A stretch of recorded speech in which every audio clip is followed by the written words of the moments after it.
Big advantage of real estate that I personally see is that it is very easy to understand. All of us need to live somewhere or go to shops or gyms, which also need buildings in order to function. And so it is very natural and close to us. However, there, in my opinion, also lies the biggest trap of real estate. When I talk with a lot of people about investing in stocks, the main issue I see is that they're afraid they don't know enough and they cannot control how the company or the ETF does in the future. For those that are new, an ETF stands for Exchange Traded Fund and is simply a basket of a lot of companies picked according to a certain criteria. However, when they buy an apartment in the town they live in, they feel a lot more secure in their investment because they assume they know a lot and have a lot more in their control. For anyone that thinks that way, I will challenge you on that. The truth is that this is a classic example of familiarity bias. This is a term from psychology, which basically means that when faced with decisions, people tend to favor the more familiar path, not because they have done all the rational research, but just because it is closer to them. So according to that familiarity bias, you would naturally think that the apartment in your town is a way safer investment than, let's say, a fund that has 100 companies in it. The reason is that you can go and touch the bricks in the apartment, you control the keys for it, you can open and close the door, you grew up on the street, etc., etc. However, let's examine what you actually do control. Well, apart from whether the door is opened or not, pretty much nothing. You don't control what your neighbors are going to do. You don't control whether that beautiful view from your window will be covered by construction next year. You don't control the crime rate in the neighborhood or whether it turns into a ghetto. You don't control the economy of the town. You don't control the birth rate. You don't control the school system. You don't control the immigration policies. I can go on and on and on. But I think that's enough examples for you to understand how this familiarity bias tricks people. If we compare an investment like that with an ETF that has the 100 biggest companies in the world in it, and we start thinking rationally, you will quickly understand what I mean.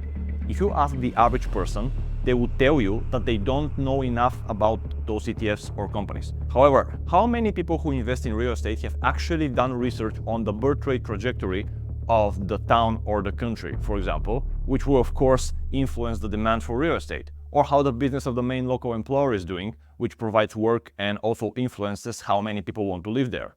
Or how many empty apartment units there are, which could be rented out tomorrow and will lower the rent on your apartment, etc., etc. And by the way, I'm completely guilty of that myself. When I purchased my first rental property years ago, I didn't analyze any of these things. I just assumed that if I want passive income, I need to buy real estate and that's it.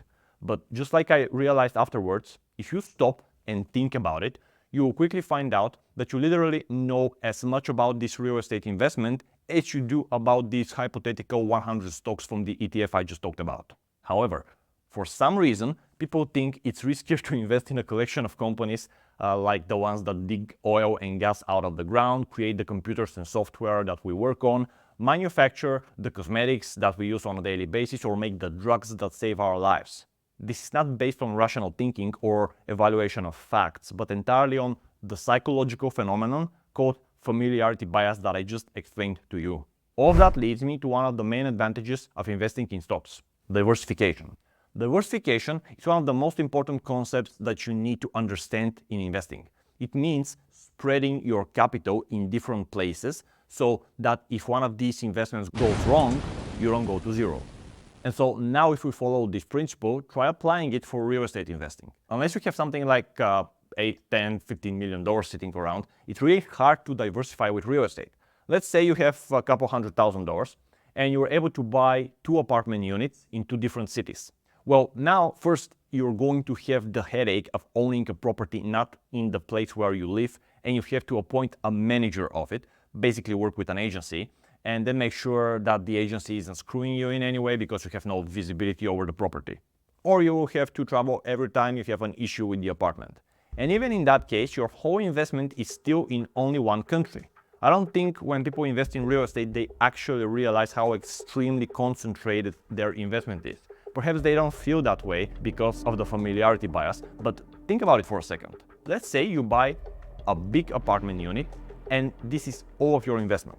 It costs you $300,000 or euro, it doesn't matter. Well, this is one apartment in one building. in one street, in one neighborhood, in one city, in one country. Just think about that for a second. I think for the people listening who are already investing in the stock market, they can more easily appreciate what I'm trying to describe here. Imagine that 100% of your portfolio is in only one stock. Every single piece of advice you will read, every single consultant that you talk to will tell you that you are crazy because you're putting all your eggs in one basket and you should diversify. And they would be completely right. However, let's imagine for a second that this company is Microsoft. So you have a $3 trillion company that is in half of the homes in the world. That is one of the leaders in enterprise software, one of the biggest technological innovators of all time, one of the 3 companies that dominate the United States cloud market. If you think about it, this is pretty diversified in itself, but still putting 100% in it is crazy. But for some reason, people think that it's completely okay to put all of your money in a bunch of bricks, in one building, in one town, in one country. It's insane to me. What happens if the local employer goes out of business? What happens if there is a flood and your apartment is not insured? Or even if it's insured, it takes you years to recover your money and you never get paid the full amount. What if the country you're in decides to allocate people of certain ethnicity that are, to put it gently, not exactly law-abiding citizens? Your whole portfolio gets destroyed. This problem can easily be avoided with a bunch of stocks or even an ETF that holds hundreds of companies in it, giving you instant diversification that you can never even dream of with real estate. And by the way, if you still want to invest in real estate, there is something called REIT, which stands for Real Estate Investment Trust. These are companies that hold real estate and distribute the profit of the rent to you in the form of dividends, but are traded on the public markets, and so you can buy them as normal stocks. Even one of these companies can give you way better diversification, and you can have a portfolio of dozens of them. I will give you a simple example, which is not a recommendation to invest in the company in any way, but just for illustrative purposes. Now, for full transparency, at the time of recording this, I have this REIT in my portfolio. I'm talking about Realty Income, which is one of the most famous real estate investment trusts and has over 15,000 properties in its portfolio. These properties are located in all of the states of the USA, France, UK, Germany, Italy, Spain, and Portugal. The company has all sorts of properties like grocery stores, gyms, logistical centers, and even vertical farms, data centers, and casinos. Let's say that a flood happens in Miami and destroys 4 gyms, 3 retail stores, and 1 logistical center. Well, the company will still have over 15,440 properties left out of the initial 15,450. And this is just one company. As I said, an investment portfolio can have dozens of them. This is just a part of my comparison of dividend stocks versus real estate. To watch the full version, click on the video that should have appeared on your screen right now.